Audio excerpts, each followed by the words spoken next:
Hey guys, this is Tash, this is Ninja. I'm going to do some treatment on Ninja today. We're going to work on his IT band, so ischiotubule. What is it? What is it, Ninja? I don't know. Can we start again? Yeah, iliotibial. Iliotibial. Yeah, iliotibial. I was going to say ischiotuberosity. No, that's a bit different. Yeah, that's a bit different. Sorry, iliotibial band. Yep. Yeah, so ITB. That's what it's short for. So we're going to work on the side of Ninja's leg, lateral part. So let's get into it, Ninja. Yeah. Lie down. Yeah. Face this way for me. Put your top knee over there. Thanks, Ninja. I'll fix that up for you. Alright, so today we're getting in here. Ninja was saying that he doesn't usually have any pain or dysfunction in this area, but he said sometimes when he gets it released, he feels like his movement is a lot more free. Squats, deadlifts might be a little bit easier. So we're coming in, so the ITB comes off the TFL. So we're finding TFL right in here. How's that feel, Ninja? That's pretty. Feeling that already? Yeah. Yeah?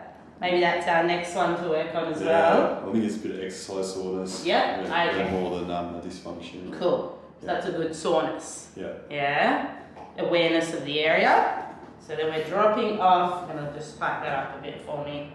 And we're coming off there. So, starting up here, I'm going to be a bit broader there.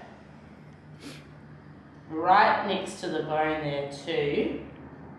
How's that feeling? Oh, it's good depth. Yeah. Yeah? I really feel it's therapeutic sensation. Yeah. It's On the really bone. Good. Yeah, it's really good. So we're just going to slowly connect into that area. Alright. Let that quite big, meaty area as well.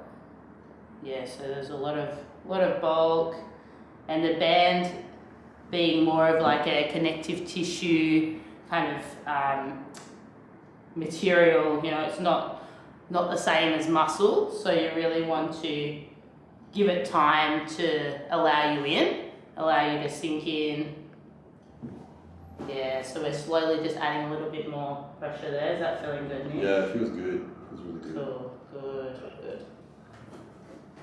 Yeah, just to add to what Tash said at the start, like sometimes you don't know what's going on with your own body because you don't have awareness, and then when somebody pushes into it, can be really elicit some therapeutic sensations, and you can really gain performance from getting different treatments. So you don't have to just wait until you've got pain, because that's normally when it's too late type of thing. Mm-hmm. It's not too late, but it's you haven't done the work beforehand that'll stop you from getting the prevention and maintenance kind of work. And just to add that point, like I really notice my performance is a lot better when I get different treatment on different areas, even if I don't have pain or tightness or lack of mobility that I'm aware of. Getting this kind of treatment is really beneficial, and get into it. Yeah. So it's just moved a little bit down. Still feeling okay? Yeah, it's good. Yeah, Good. Where you first went in was really kind of needed it. solid. Yeah, needed it. Yeah. Yeah, there's that knowing that of the spots. Yeah. Yeah.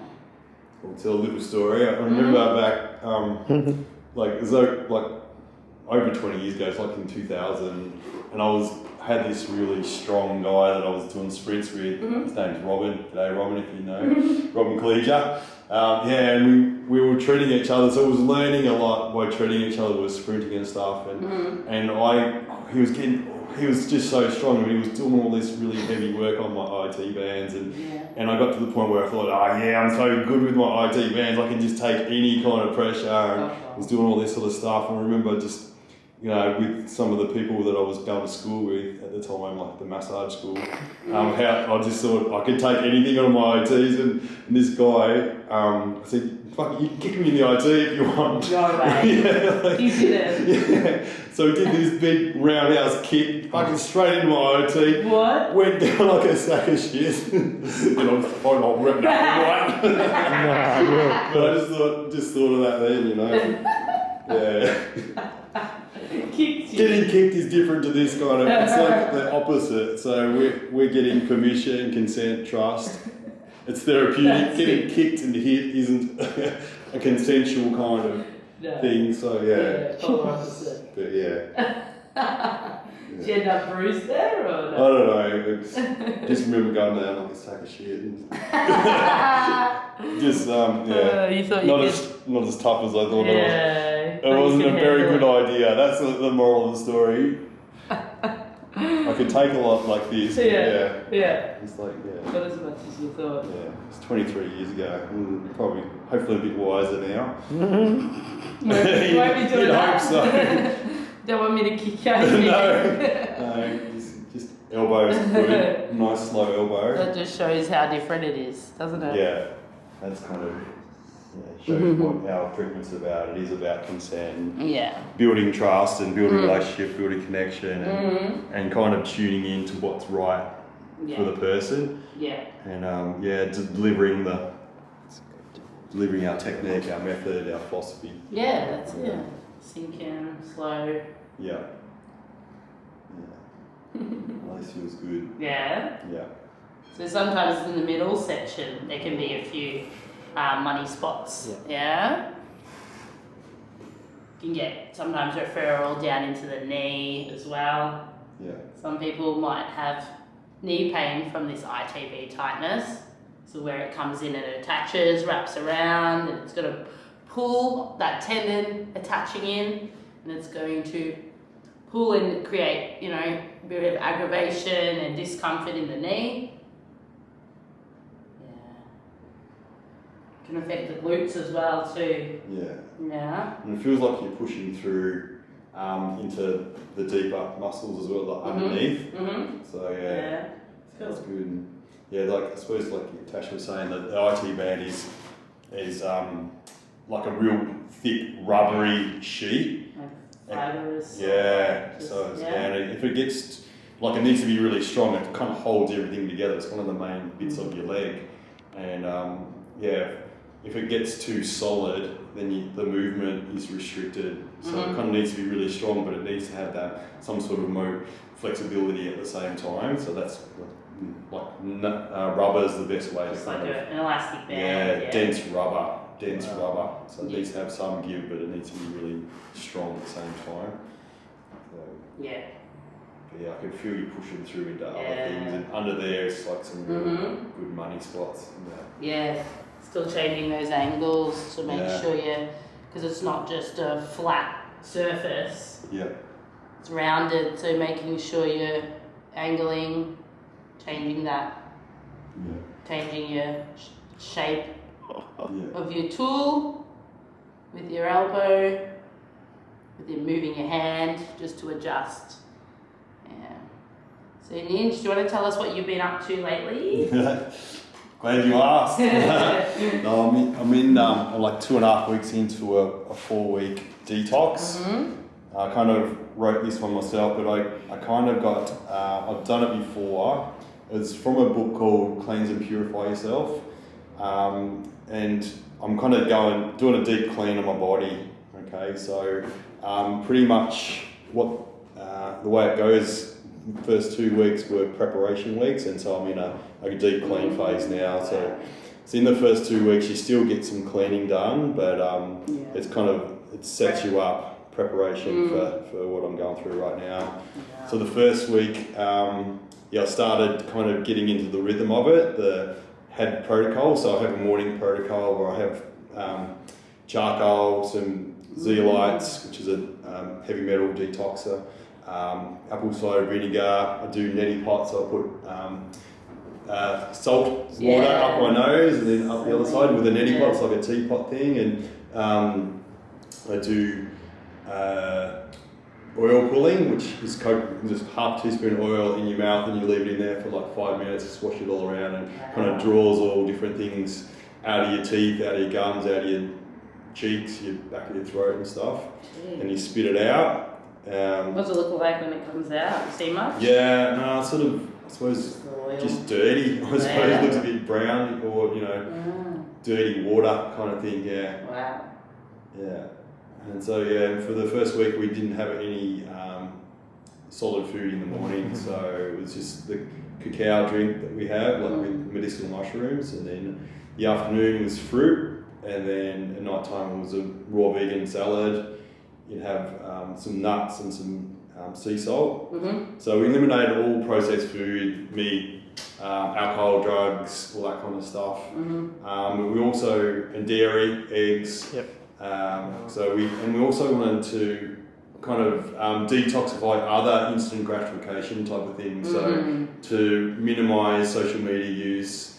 If you're bad or you do other things, that are traditionally, if you've used them, they're no good. So the first week was actually hardest because there was a letting go or just in your face what your normal habits are. Like I was raw vegan chocolate, I was eating heaps of that, I was eating some tempeh, I was getting chais through the cafes all the time. And, every day. Yeah, and like that, the milk they use in cafes is designed to be frothy and taste nice, and it's full of sugar and oils and whatever it is, like that makes it froth. I don't know what kind of chemical that is. So yeah, when you abuse it, it was no good for your body, but I was kind of detoxing, actually seeing the people that I buy chais off and things like that too. So so you're faced with your own shit basically. So there was like emotional kind of attachments that you were kind of having to let go of and kind of have a realisation of what those things were. So what you're attached to, There's comforts, Comforts, yeah, just the comforts, the rituals and things like that. But potentially those habits were being abused, and I kind of had realisations of that. And anyway, so week 2, I kind of got more into it. So it was no solid food all day. Started introducing the vegetable juice. We had smoothies during the day, and some tea as well if you wanted. So but herbal tea, like green teas and those kind of ones that are kind of help detox. No caffeine. No caffeine. Yeah. So coffee is another one we said to eliminate. And so so raw vegan meal at night.